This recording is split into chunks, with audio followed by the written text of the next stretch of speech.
Welcome to the Tuesday edition of Juan's World. And I know I promised you a recipe, which just goes to show how good my promises are, because I told you that on Friday I was going to be getting a brand new oven, and I was going to then be able to cook in it. Well, I did get the oven. I'll show you a few pictures here. Beautiful ovens, among other things, as clean as it's ever going to be. You should have seen the oven I just chucked out, the one that died. I hadn't cleaned it in 4 or 5 years. It was a mess, but it worked. You know, it did its job until it died, and so now I've got a nice new one. The rotisserie works, which wasn't working on my old one. It stopped a long time ago, and I'd like to show you a rotisserie recipe here, but the problem is that in Cambodia people don't have ovens. When they need roast meat, they buy it from a commercial place that has an oven. People don't have ovens here because it's too hot, and I'm well aware of that, because every time I use my oven, my apartment goes up 10, 20 degrees centigrade. So I can't get a nice piece of roast beef or roast lamb that I can put in the rotisserie, because the butchers just don't sell it, because nobody roasts meat, because they don't have ovens. So you can get a nice steak, you can get any kind of meat that you'd like to grill, no problem. Roasting's a different matter. And I used to go to a specialty butcher that was just off the street where I lived, that was run by a French woman. And I mean, gosh, she must have been there for 20 years or more. And she had a slew of young men who she sent to Paris to train as butchers, and she had great roast. And the store's gone out of business. I don't know where to get roast meats, and I don't have anything to bake right now, or anything of any interest that I could put up here. So I'll show you a picture of me broiling the top of an Argentine tortilla, which is kind of a fluffy egg omelette, which I think I've presented to you before. And I'll go on to another topic which I was going to deal with at some point: stupidity.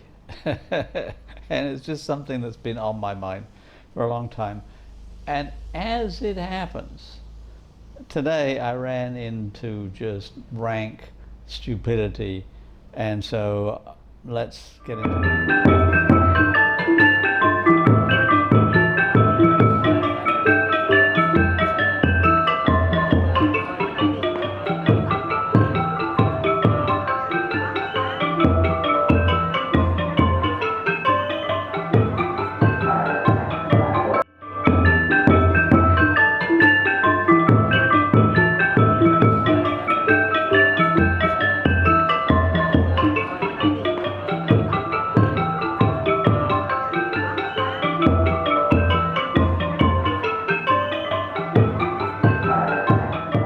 Now, Friedrich Schiller once said in German, I'll translate for you: "Against stupidity, the gods themselves contend in vain." It's a wonderful quote. You know, like, you can do a lot with people who need a bit of advice or education or training or something. You know, you can work with people who are flexible, but you can't work with stupid people, among other things because they tend to be inflexible. And it doesn't matter what you tell them, it doesn't matter what information you give them, they just don't help you, or they're useless in some, or incompetent in some way or another. So I'll give you a simple example to get started, but I also want to, you know, like, talk about stupidity as a thing, as opposed to somebody who's being anti-intellectual, somebody who's being irrational or illogical. In all of those cases, they may not necessarily be being stupid. They've got their reasons for being irrational or whatever. But stupidity just kind of lacks reason entirely, and it's just really hard to deal with. And I'll give you a simple example.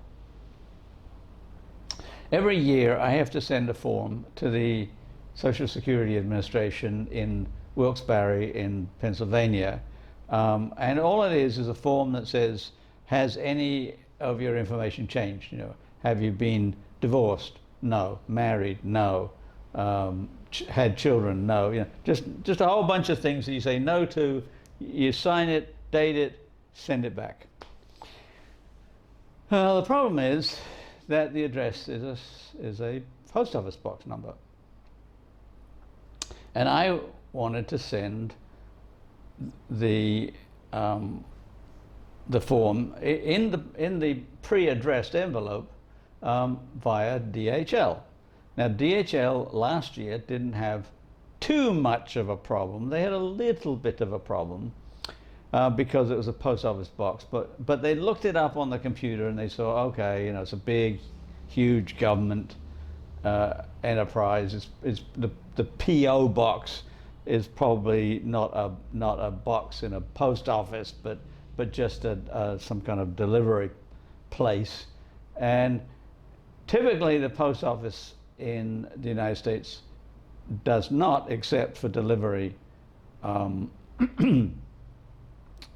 courier stuff from DHL or UPS or whatever.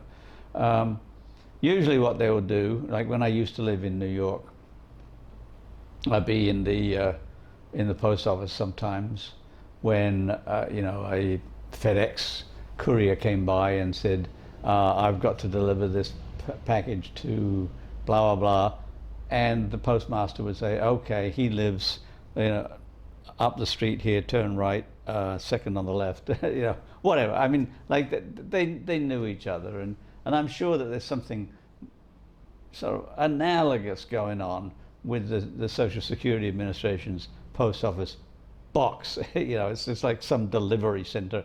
And last year it worked out fine. I sent it off at great expense. I mean, I think it cost me something like $70. Took it just a couple of days, got there, tracking showed me that it had been delivered, and you know, I got my benefits for the year, so all fine. So Friday I go to the office to deliver, to send the envelope, and they say, oh, well, do you have your passport? Well, no, I don't have my passport. I don't remember ever using my passport when I needed to send something. Like, oh, well, we can't do it without your passport. So I did get a quote. It was $68. It was going to be delivered Monday. It's not time sensitive. I've got 60 days, so I can wait. So this morning I went back down there with my passport, and it was a really, really stupid situation. I went up to the counter, and the guy said, you need to take a number. And I looked up to the right, and there was a board that said serving number 1. and so I went to the machine and I pressed it, and I got the ticket out, and it said number 2. And I took it to the same counter, and he said, okay. Now that should have been a warning that I'm dealing with stupid people. Like, he couldn't just take me. So I show him the envelope, and he says, okay, I think we can deliver this, but I need a phone number. And I said, well, oh, all right. So passport last Friday, doesn't ask for a passport today, but asks for a phone number. So I said, I don't know the phone number. Look it up. He said, well, I can't look it up. I said, yes, you can. I mean, he's got a big computer there. It's you know, like a desktop computer. Just go to Google, type in Social Security Administration phone number, and they'll give you a phone number. And he said, well, how do I know it's the right phone number? I said, well, I don't know. I mean, because he said, you're going to have to get the number. I said, look, all I'm going to do is go home and type Social Security Administration phone number into Google, and it's going to give me a number, and then I'm going to come back and give it to you. Well, why can't you do it? Well, we can't be sure that it's the right number. I've just told you, you are going to do exactly the same thing that I'm going to do. I'm going to go home, put it into Google, get a phone number, and come back and give it to you. Why can't you just put it into Google now? No, we can't do that. Well, you know, the office is 5 kilometers from my home, and I ride a bicycle. You know, so I'm not going to ride, you know, I've already ridden 5 kilometers. I'm not going to go back 5 and then come back 5 and go back 5. You know, I'm not going to do 20 kilometers just to get a phone number, which they can get by putting it into their own computer. So I said, okay, fine, you've lost my business.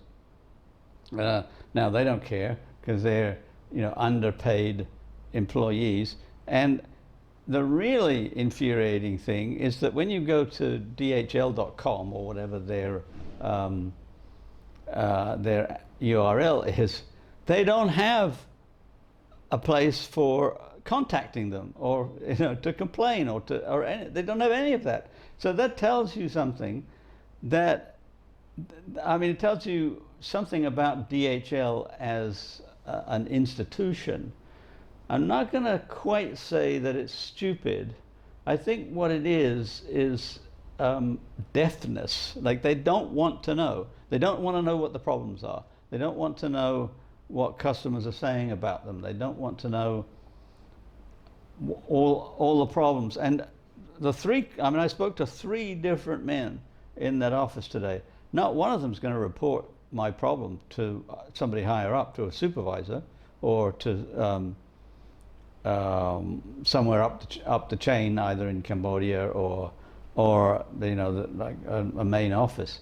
They're just going to forget it. And so how often does that happen?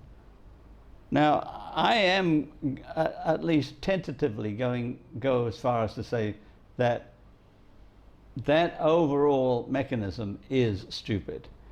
Like, if they are truly concerned about maintaining their business, they should listen to complaints. You know, apparently they don't want to. They prefer to be deaf. Well, I would call that stupid, a bad business model. Now, so what is a stupid action or a stupid person? Well, I don't really want to call somebody like a stupid person, because that's like labeling somebody a liar or a thief or something. Even though, you know, that person stole something, they may not necessarily be like congenitally a thief. They may just, you know, steal now and again for one reason or another.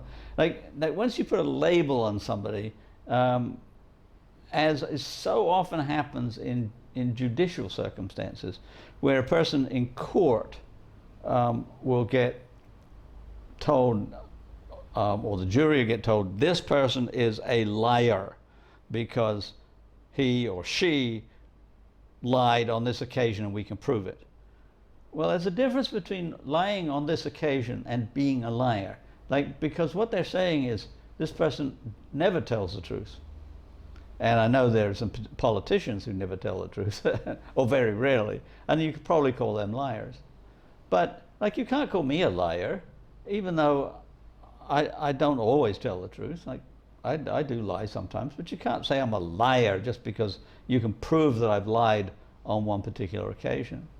And you can't call somebody a stupid person because they've done something stupid on one occasion. But you can talk about stupid decisions or stupid actions. And I want to be clear. I don't mean that a person is stupid or has done something stupid because they're not educated or because they've done something irrational or illogical. Because sometimes we do irrational things because they feel good to us for some reason or another. Like sometimes we may pursue a love interest irrationally because it's something we want to do. And now, I mean, I'm I'm not going to say that all the things I've done in relationships have been just sort of like emotional rather than stupid. I've done some very stupid things in relationships, no question. What I think of as stupid is doing something that you know the consequences of are negative in some way, but you do them anyway. Now, that's, like, let's take it as a common example, that you go to a bar and you have a lot to drink, and there's plenty of people, including celebrities, but ordinary people who do this all the time. Go to a bar, drink a lot, and then get in their car and drive home, knowing that they've had more to drink than the law allows, and that if they get stopped by a policeman, policewoman, they can be arrested and indicted and charged with DUI. But they do it anyway. Well, I would call that stupid, because you know the consequences, and you also know what you can do to avoid those consequences. Like you're in a bar, and your car's in the parking lot. You can get in the car, or you can call a taxi, go home. Next day sober up, come back in another taxi, or have a friend take you, and pick up your car. That driving under the influence is, generally speaking, I would call that a stupid action. I wouldn't say that the person who's done it is a stupid person, like more general, but just that was a stupid thing to do. Well, this is not the same as being illogical or irrational in all kinds of arenas, because we all have what's called a worldview, and I'll get into that in another video. But for the moment, a worldview is a general set of principles that you believe, that you conform to, that tells you things like what is good for you, what is bad for you, what the future holds, the meaning of life. I mean, all these kind of deep philosophical issues. And one worldview is, put in simple terms, that everything in the Bible is basically true. Or sometimes evangelicals will say that the Bible is inerrant. That means that its statements don't contain errors. And so if you look at the narrative about creation, it says that on the second day, God made a big dome called the firmament, which covered the earth, and he called it the sky. Well, if you believe that the Bible is inerrant, then you believe that the sky is a big blue dome. And I'm not going to say that's stupid. I mean, even though it goes against all observable science, but there are people who believe it because they believe that the Bible is inerrant. So I'm not going to say it's stupid. I'm going to say it's illogical. That if you know enough about science, then that kind of doesn't work. But I'm not going to go to the extent of saying it's stupid. So I'll leave you with this thought, and maybe come back to it on Friday. Although I also may by Friday be able to get some cooking done. I don't know. My son is coming to visit me from China on Friday, so I may be more than a little busy. But on the other hand, I may do some baking and roasting because he's here. And if that's the case, I'll show you that on Tuesday. But meanwhile, please tell your friends about my videos. Please like, please subscribe. And one way or another, I will see you on Friday. Have a good week.